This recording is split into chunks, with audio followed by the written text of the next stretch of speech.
I went to canvass with the people of Kenya, I wouldn't have gone out there.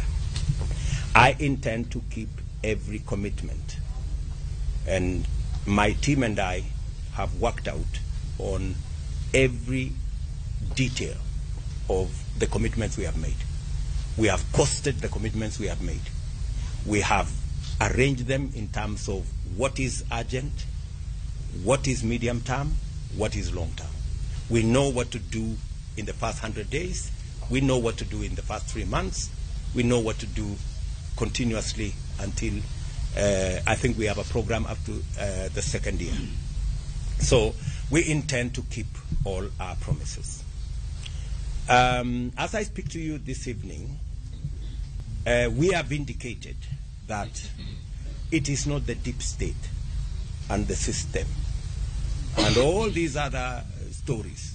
It is the people of Kenya who ultimately hire or fire governments.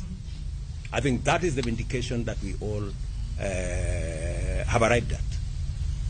I remember the biggest question that I used to be asked by my supporters is, we are going to vote for you, but we understand there is a system under deep state that will not allow you to be president, that will steal your vote.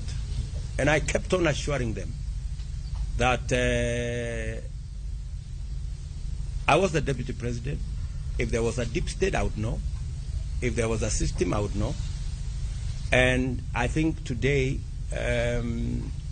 all the narratives around the deep state and the system have come to naught. I think people now know that it is the power of their vote, as is provided for in the Constitution, that the people of Kenya, they have it is their vote is what is sovereign, is what determines whether we have a government or which type of government and which type of leaders and who gets elected. It's the people.